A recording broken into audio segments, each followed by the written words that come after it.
Today we're going to go over some of my off-season. I call it off-season because certainly not off. I prefer improvement season for my first pro bodybuilding kind of off-season improvement season, where I'm trying to gain as much muscle as possible without gaining unnecessary fat. So I'm going to take you through some of my weigh-ins since I stood off stage in 2024, take you through my scale weight adjustments through now a year since I first stood on stage. Now it's coming to September, which is when I earned my pro card. And then I'm also going to go over my food log and see what insights you can possibly gain from that, because I know a thing a lot of people struggle with is strategic, structured, slow gaining phases. So maybe from looking at my approach, you'll be able to get some lessons and insights. Right, so I thought this was interesting. I just kind of zoomed all the way back. Zoomed back? Let's call it zoomed back. It's going to work. And I looked at Saturday the 30th of November, and I was looking over it. I was like, oh, was I back home yet, or was I still in the US in New York? And I'm like, oh yeah, I remember this breakfast. Didn't actually go to IHOP or anything, but certainly had a very big breakfast. Looking back in hindsight, I think I underestimated the number of calories that was in this meal, because it was definitely calorie dense. So this was still like traveling in New York, all that good stuff. And I was trying to track as closely as I could, but I didn't have macros to hand. So like this was guesstimated. Obviously my apple, I didn't have a weighing scale. Actually I did, but I didn't weigh it at the time. I was out and about. Same with the banana. Then I had protein shake. Then we had a bagel out. In New York, you've got to eat bagels.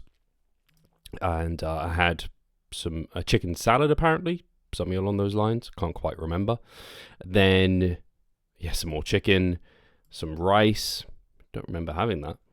And then, a couple of protein bars and some extra fat macros, apparently. And had a cappuccino. Definitely not from Nero because they're not in New York, but I just used whatever was available to me. So, this is the height. It's so funny. From basically, if I go, you're at the height of strictness.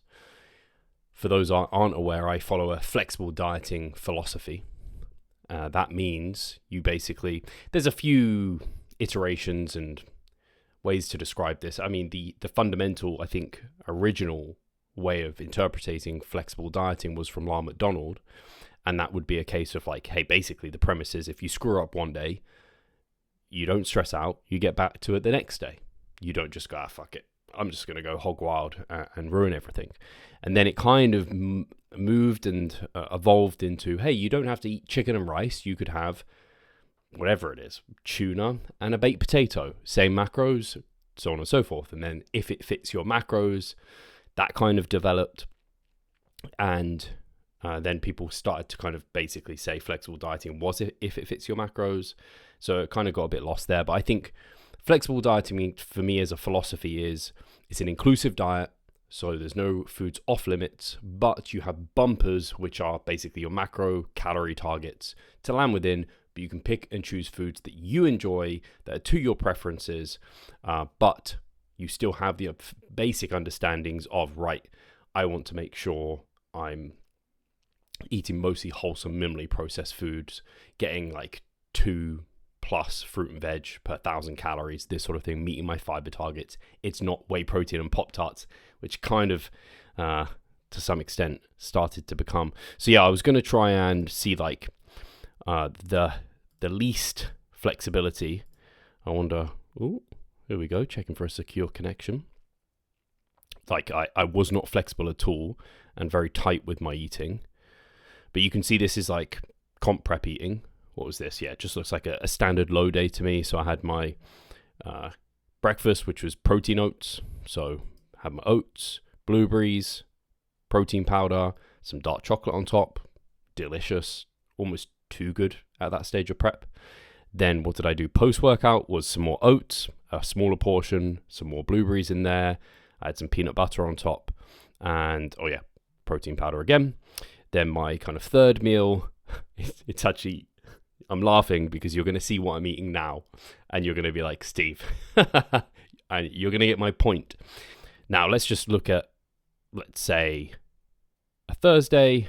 What have we got? Exactly the same, exactly the same. And this is exactly the same. Exactly the same. Nothing changed. Wednesday, how did that look?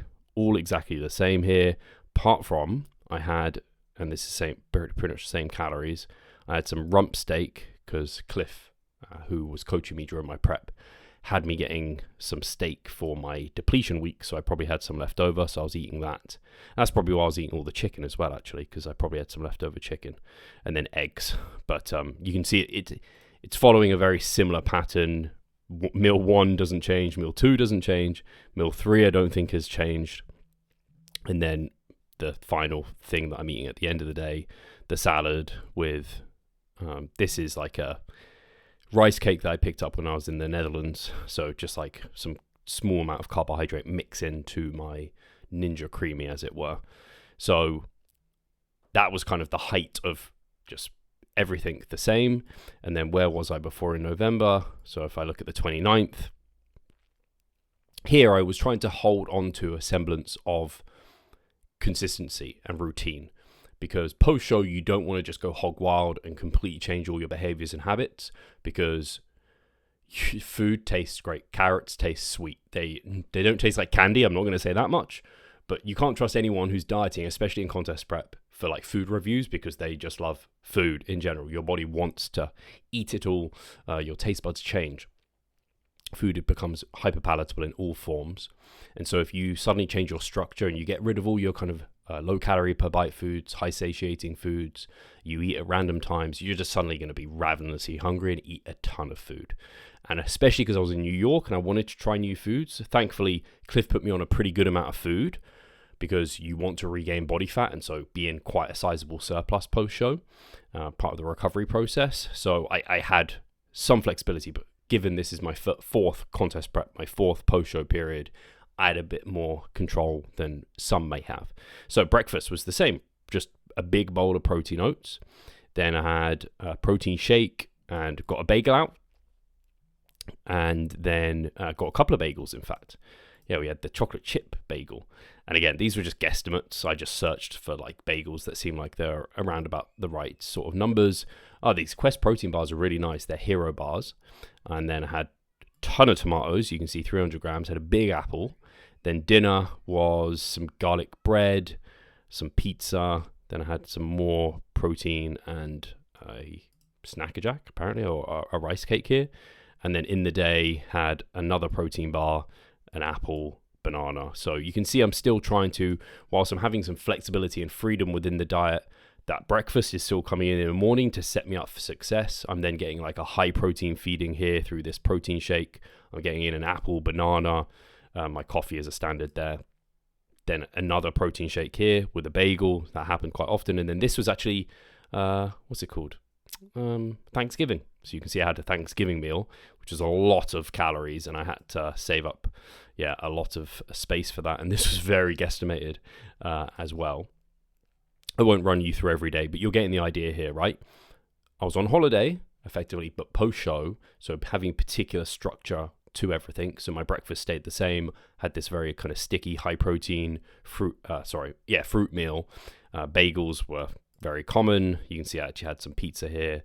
Had a bit of we did a food tour. So we had a cupcake, but I'm still tracking everything because I couldn't trust mindfully eating. I couldn't trust hunger and appetite cues. I couldn't intuitively eat at this time. If I was to eat intuitively at that time, 5,000 plus calories. Like people will tell you post-show, your appetite is absolutely wild. So yeah, I had all of that. And typically I tried to reserve a little bit of food for the evening as well, for once we got back, just because I knew I was going to be hungry. But you can see here, even I had 450 grams of carrots. I just put in frozen carrots, but I had a bag of carrots basically. Actually, I remember this day because I had beef jerky and carrots when we went to Broadway and watched, what did we see? Back to the Future. And I ate this and snacked on it when I was there. Anyway, so fast forward, let's look into like once I'm home, just a Monday in December, and you'll see meal 1, protein oats.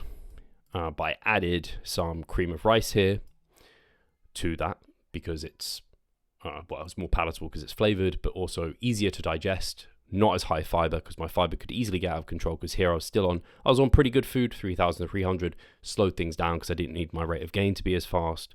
But you can see here, a very similar breakfast. Then post-workout was more of this cream of rice, very similar. I was including a little bit of flexibility though, again, by having a oat s'mores bar, soft-baked, a treat that we picked up from the US. They were delicious, but for the most part, a pretty normal thing. Then again, big salad at this time, but had lots of this sourdough that I wasn't having previously. Then I had a few kind of treaty things here, a bit of dark chocolate and this Josh's chocolate mint thing.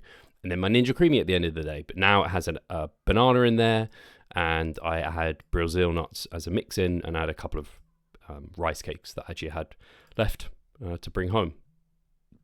Now, what does Tuesday look like? You're going to be bored because exactly the same, but I had a Reese's Puffs treat bar instead, 100 calories. Calm down, it's not crazy. Then again, salad, and in this one, did I have more sourdough?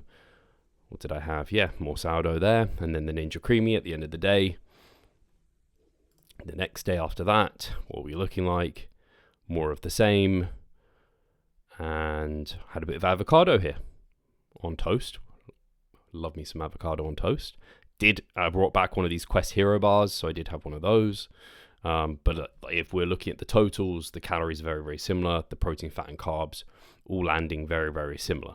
Now, let's fast forward into, let's say, February. And let's look on a random Monday, February 2015. Breakfast. Looks familiar, right? We've got oats, we've got blueberries, we've got some protein powder in here, we've got some rice flour, we've got some dark chocolate, and I included a naked, these are basically a fruit nut bar, essentially. That's actually all it is, fruit and nuts. And then post-workout, the same. I have some kiwi here now. I had an actual protein bar at that point. Then I have a salad with eggs and, you guessed it, sourdough. And then evening, we have the Ninja Creamy with some of these mix-ins, that cereal. It's like a protein cereal, basically. We have some Brazil nuts, so on and so forth. What does a Tuesday look like? Oh, it looks exactly the same, Steve. But maybe you varied the type of naked bar you had, and you had a Barbell's cookies and cream protein bar that day. And otherwise, everything else looks pretty much the same. Next day after that, here we go. Salted caramel version of that naked bar, but everything else, salad, we've got the ciabatta, the sourdough, we've got some avocado, we've got eggs, so on and so forth. We got the Ninja Creamy set up in the evening there, just with some macadamia nuts instead. So you're seeing that flexible dieting philosophy, right? Where like just small things are changing, but the fundamentals are being met in terms of, hey, it's 3,300 around that calories. It's not exact. I'm eating very similar amounts of protein, fats, and carbohydrates, and fibers always right up there. Minimally processed, wholesome foods for the most part, with lots of fruit and veg if you're looking at it. Now, that's February, so then let's just fast forward to, actually, I think in March, I went away to the Maldives. So here, I believe from maybe the 24th, we're in the Maldives here. Yeah, so you can see it's a little bit different. Again, I wasn't at Nando's, but I ate some chips. Apparently a very small amount. Then just like some random grilled veg, just a chicken breast, medium. I put in a grilled tuna thing that they had. I didn't have a weighing scale or anything here, so everything's estimated. I put in ZZ's chocolate ice cream. I certainly wasn't at a ZZ restaurant, but I had some chocolate ice cream. I did have a sachet of this protein powder here though, and then I put in this Domino's pizza, which weird pizza of that evening. It wasn't Domino's Veggie Supreme whatever, but I did have pizza. So these is like, again, the height of flexibility where everything here is just guesstimated. Like we had a sushi one night, so I just put in all these sushi pieces that we had, a bit of this cheesecake. I am one of those people that I was still close enough post-show and still quite lean at this point that I didn't want to just trust my intuition and mindful eating and all of that. I probably could have done it, but I have a tendency to undereat in such situations because I keep myself on a bit of too much of a tight leash. So I like just ballparking stuff and kind of estimating everything. So you can see here, like even here, I just put in fat macro, protein macro. Like it was very kind of, hey, I'm not stressing, I'm just putting in something so I have some accountability, I have some semblance of control to some extent. But every day was different. You can see like this is like some stir fry thing we had, like had a steak here. I was discovered they did an egg white omelette at the restaurant, so I had that there. Now that was March, and now we're into, I mean, we could go into May, but we're all the way now 19th of September. So actually, let's just look in like a random week in June. What are we seeing here? Oh, you got some blueberries, you got some dark chocolate, you got some protein powder, you got some rice flour, you got some oats. It's my cream of rice oats. Again, the same. Then we have, this is actually a bit of a random day. Monday the 2nd of June. I wonder what happened because this was Charlotte's birthday, so we went out for dinner. Again, this is a good example of that flexibility coming in. So on this day, I made sure to get in lots of veggies in this meal. So you can see here I've got spinach, I've got the kimchi, I've got beetroot, like I've got a bunch of basically things to keep me satiated, knowing I've got a big dinner out in the evening, of which she's vegan. So it was a real like, I have no idea what I'm eating. I'm just putting in a random number of calories here and meeting that. But then back to Tuesday, we've got the same breakfast. We've even got that naked bar there, right? We've got post-workout, again, the same. But I exchanged at this point the protein bar. I started having some like a protein yogurt and some more fruits. And then the massive like big salad. We've got the sourdough, we've got the avocado. But now we've got some sprouts in there, a little bit of difference. Still got the kimchi, we've got the eggs. Then dinner, final thing, we have the Ninja Creamy. And then I had a little bit of chocolate cake because Charlotte had some chocolate cake and I decided to have some. Wednesday of that week, breakfast the same, post-workout the same, but I had a protein mousse. If you haven't had these My Protein mousses, they're really good. And I had a kiwi. Then I had salad. Actually, no, me and Charlotte had a meal together. And I had some vegan sausages, we had some sweet potato fries, but then I had my salad on the side and my eggs to get in my protein. And then of the evening, I had my Ninja Creamy and I had a couple of, like a rice cake and a like oat biscuit. Then Thursday, again, breakfast exactly the same, post-workout exactly the same, dinner, it's a salad, Ninja Creamy. Now, fast forward, and the calories were on here. Again, 3,400. So they've slightly crept up as my body's adapting, as I'm weighing heavier, and I'm trying to continue to be in a small surplus. But fundamentally, the diet hasn't changed all that much. So then we fast forward. Let's just fast forward to this week. So on Monday, what did I have? Drum roll, guys. What are we guessing? I had blueberries, oats, rice flour, dark chocolate, and I had an apple and, you guessed it, a naked bar. So exactly the same post-workout. I've still got those My Protein mousses in because I'm a creature of habit. And this is basically the same at this point. Just have some of these dark chocolate Brazil nuts within there. And then I had my salad. But this time I had, what have I got in there? I had some chicken breast.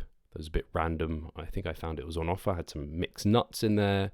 And baked potato, basically. Been really digging having baked potatoes lately. And then I had my Ninja Creamy at the end of the day. And then I had some biscuits, some vegan biscuits that we were gifted. What does my Tuesday look like? Breakfast is exactly the same, post-workout exactly the same, dinner again here.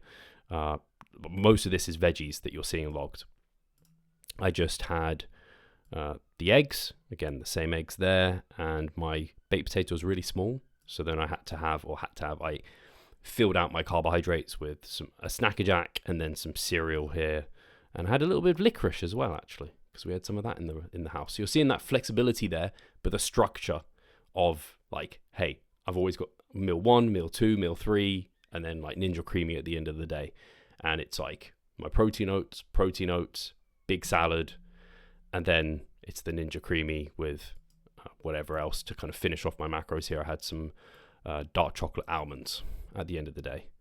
How's my Wednesday looking? Boom. It's going to be looking very, very similarly here. I've exchanged my, the sprouts. I got rid of those, having the green beans in there, but I've still got my beetroot. I've got some sweet corn in here. I've got some olives in there. So you can see there's like small things changing and adjusting, but again, the basics are being met. Here I'm on 3,550. Yeah, my weight's been a bit stubborn to keep it going up. I needed to keep my calories coming up, but I still have this very high baseline of protein, high carbs, high fat. Everything's high, right? You might be looking at this protein and thinking, hey, your protein's pretty damn high, Steve.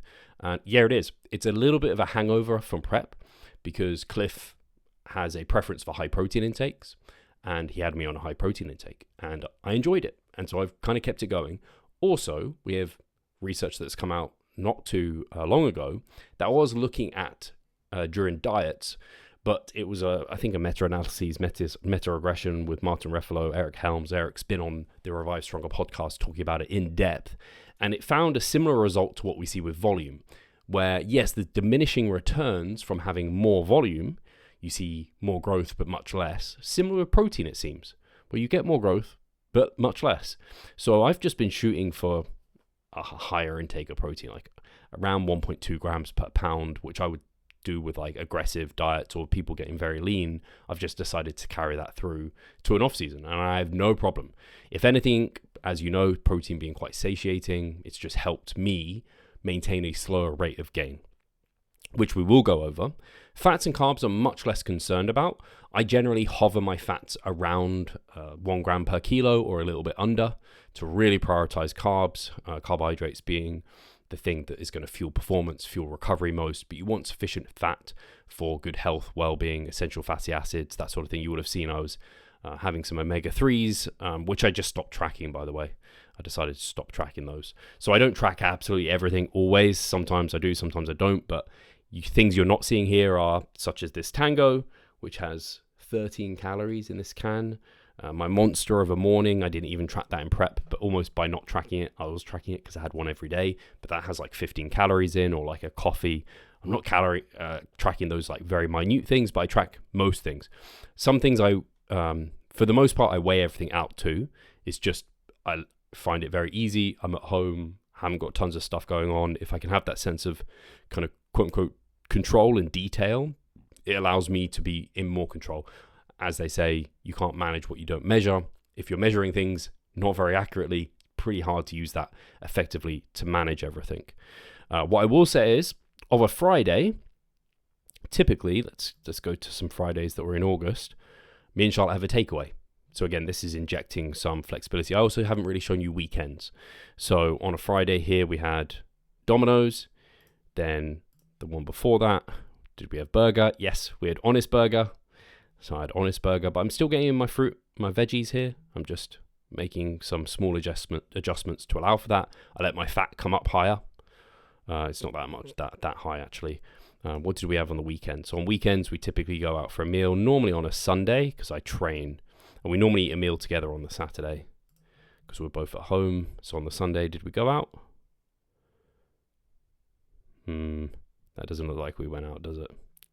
Sad times. We didn't go out that Sunday. Let's look for a different Sunday. 17th. Apparently I had a Kentucky Fried Chicken zinger. Ooh, that sounds great. I had some ice cream and some fries. I can't even remember this day, but it sounds brilliant. I definitely didn't go to KFC though. I didn't go to Belmont ice cream, so I must have guesstimated that based off something.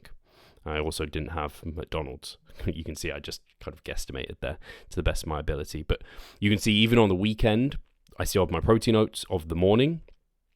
And I actually, looks like I trained this morning because I have some dextrose there, which I did start to incorporate.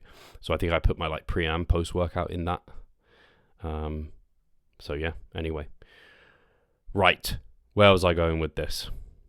So hopefully me walking through that gave you some insights into what does someone who's very meticulous about their nutrition, who is a pro trying to grow in the pro ranks doing to maximize their muscle growth, minimize their fat gain during their off season. And some of the things you can see I did there was, first of all, the transition out of the diet was just adding more of the same and keeping the same structure. You can see the foundations of the diet in terms of high protein, in terms of plenty of plants, fiber, and wholesome minimally processed foods were kept. I have basically have 50 plus grams of fiber a day during my gaining phases. I have like close to 10 total fruit and veg combined. So you can see that baseline from the diet, high protein, and lots of plants, keep you well, healthy are there. And then you can also see the consistency and structure in terms of my meal patterning is very, very similar. I have a very consistent breakfast, which is my pre-workout typically, and that sets me up for great training. And my post-workout is typically quite similar. My dinners vary a bit more. I have some flexibility where I will eat out, and that flexes more as I get deeper into my off season. And I will flex even more during holidays and periods like that, where it's not an on or off switch during my off season. Again, I don't like it, the improvement season. It's more of a dimmer switch. So where I need to be really flexible and almost turn the light off during holidays, like we went to the Maldives, I'll really, really dim that light down. I won't track all that closely. And then once I'm in control, such as most days at home, I track and weigh everything I can. And then if we're going out for dinner, having a takeaway, I'll eyeball, I'll make some guesstimates, that sort of thing. So hopefully that gave you some good insights. And then the other thing is you can see my calorie adjustments were pretty damn gradual, which I'm going to go over some of my body weight changes now to give you further insights into why that's been so helpful. You can see here my phone. And this is a Happy Scale app, which is quite cool. I think Alberto Nunez put me onto this, and basically I track my weight each day and I plug it in here, and it has some useful algorithms which can kind of help me. So actually you can see this of 2025, this weight chart. You can see my weight is gradually obviously it's not linear, there's moments of up and down, but you can see that there's generally an upward trajectory since last year. If I put in a year, you can see my weight was coming all the way down. Got way too low one time. What the hell's going on there? And then you can see pretty aggressive out of the diet and recovery phase. Then once kind of March time hit, I dipped, and that was actually because of the Maldives. I don't know what happened. My weight just dropped post Maldives. I don't think I underate because I was eating plenty, trust me. If anyone saw any of the things I was eating, I was sharing it on Instagram.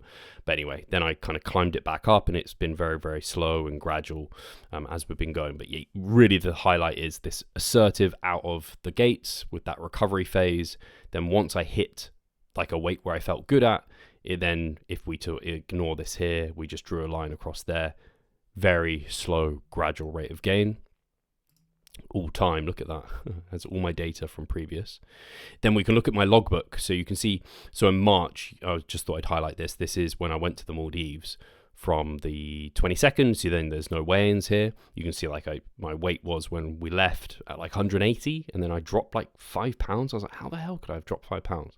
But then you can see by the time we're in the 5th, like a couple of weeks, I'd gained all that weight back pretty much. And then I was back on like an upward trajectory. You can see here, like my weekly rate of gain, was still around half a pound. And then like it kind of had some periods of time dropping. You just have to get really comfortable when you're trying to gain slowly, which I am. I'm trying to gain at most 1% of body weight per month now, but I'm very happy with just a pound gained per month. So you can see here, like these are really slow. And, you can see the kind of moving average that it's using to dictate that. And that's where I've been, like this very, very slow, gradual rate of gain. And sometimes it speeds up a little bit. Sometimes it even comes down, which it has recently. So I might even need to push my calories up above the 3,550 in and around there, which I've had them. But you can see, like if we look at the end of each month, like 183.4 at the end of that month. July was 182, so I gained just over a pound. The month before that was 181.6, so like half a pound. Then from there, I gained actually half a pound pretty much again. Barely gained actually across, was that April to May I barely gained? Oh, no, that's up. A good pound. And then before that, this had dropped. So I was up at like 180, and then I got it back up to just above 180 by the end of April. And I honestly don't feel great until I'm about 180 pounds. And you can see here, this is where it was more rapid. This was, I think, could have been more aggressive. I only really hit 180 pounds, which again, I'd say is my lower intervention point in terms of body fat, where I feel good and healthy. And I took all the way from, what did I step off stage in November? So that took December, January, and then, March. So 3 months, where I think I should have really tried to have done that in half the time, to be honest with you. And that was just a lesson. I kind of knew that myself, that I probably needed to get to that weight, but I was working with Cliff, and I'm not putting this on Cliff at all, because I completely adhered to it, and I don't have any kind of grumbles with it really. But it was only until I hit that weight did I realize, now I feel good. But Cliff puts quite a precedence on staying nice and lean. And if it takes a bit longer to recover, but you are leaner by the end of it and you're recovered, he would like that. And he just told me, like, I want you to gain for at least a year. I've pretty much achieved that, which has been pretty cool. And I've got much more time under my belt, depending when I decide to next step on stage. But yeah, this is quite useful, this app, just because I just focus on this kind of weekly rate of gain, and I just want it to be nice, slow and steady in the green, because that's positive, that's weight going up. But if it's slow, it's slow, and I'm not concerned about it. But yeah, so we're slowly creeping up, as I told you. When we look at this like 90-day average, even, like, you see it slowly going up, which is great. Something that might be useful to see is some additional context in terms of my physique. So this is when I got back from New York, and I can't remember how much I was weighing there. I think I noted it down somewhere. Here you go. I'm 15 pounds heavier here. So whatever I was weighing there, I'm now 15 pounds heavier. There you go, 168 pounds, which, to be honest, I think is too light. I think we brought me down too low. I don't think I should be getting much below 170, let alone like post-show being 168 pounds. I think 170 is like a good around approximate stage weight for me. So I think we lost a bit of muscle to get in more condition, which we did, but it wasn't worth it. But now I'm 15 pounds heavier. This was a couple of weeks ago now, but you can just see, yes, definitely not as conditioned, but filled out plenty. And this is what you can do if you're controlled during your off seasons, where you don't need to gain excessive amounts of fat. You just need to get to a sweet spot. That sweet spot is basically above your lower intervention point of body fat, and then just live in that for a bit and kind of go through quote unquote gaintenance. And I just want people generally to be in a net surplus, and I don't really mind too much about how fast they travel. Now, the larger muscle growth potential you have, the faster I want you to travel. The lesser muscle growth potential, go slower. As someone who's been training basically 20 years, my muscle growth potential, unfortunately, is not massive, which is why I'm traveling it so slowly. Because I personally would prefer I'd prefer someone to go slower, because we know we can gain muscle at maintenance, even in a deficit. Yeah, it's not as quote unquote easy or as known or as predictable, but it can happen.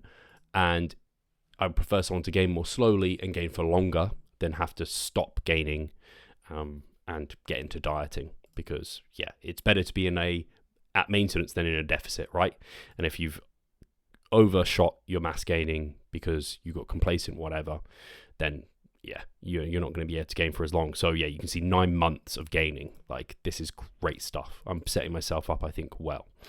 And that's kind of a bit of a take-home point. I already mentioned the slow, small adjustments. You saw my rate of gain. You saw how I've been meticulous, though, with staying on top of tracking.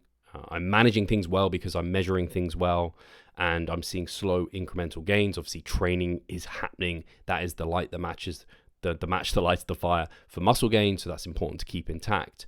But you can just see how it's paid off, where I've been able to have a period of time where I've got recovered. I've then lived in this body that's recovered and fueled it through a very small surplus through tracking my body weight, tracking trends over time, and then tracking my nutrition and making very small adjustments, keeping consistent with structure, but not overdoing it. You don't have to just eat like a bodybuilder during their contest prep during your off season. No, not at all. You can have flexibility. You can enjoy a bit of what you fancy. You can have that 80-20 rule of 80% minimally processed food, 20% what have you, discretionary. It's all great stuff. And that allows you to be consistent long term. I couldn't do this if I didn't have that degree of flexibility in my diet, because my girlfriend would leave me, because if she can't eat out with me, she'd be like, well, this is like something we enjoy doing together. We can't go on holiday because you have to bring your food scale or whatever it is. It's just not going to work. So yeah, that's where I'm at. Now, the level of dedication and meticulousness might not be appropriate for everyone's goal. I'm just sharing from someone who's trying to maximize muscle growth. As, again, I say, in the context of someone who's been doing this for 20 years, basically, competing for over 10 years, is now a pro natural bodybuilder, trying to climb the ranks there and puts a lot of his life towards this. This is what I'm doing and how I've approached it. But I think you can take lots of the kind of principles and takeaways from what I've mentioned here already in terms of that consistency, in terms of keeping that foundational baseline of the diet, not going fuck it at all. And you can take that into your gaining phases, looking to extend them, so gaining a bit more slowly versus fast. And it will really, really have some positive outcomes for your diets, for your mass gaining phases, or off seasons, improvement seasons. Guys, this is probably longer than I intended it to be. Hopefully not super boring. If you enjoyed the video, let me know in the comments. If you have any questions, let me know in the comments. Give me a thumbs up, subscribe to the channel. I appreciate you. I'm an online coach. I help people structure their mass gaining phases and milk them out for as long as possible to gain as much muscle as possible without unnecessary fat. So if you are looking for someone to help guide you through that process, I'm going to gather the data. I'm going to be assessing it. We're going to manage the process together, but at the same time, enjoying it. So you have that freedom and flexibility, and I'll also make it appropriate for you and your goals. So if you're interested in coaching, that's always linked in the description. Otherwise, catch you in the next one.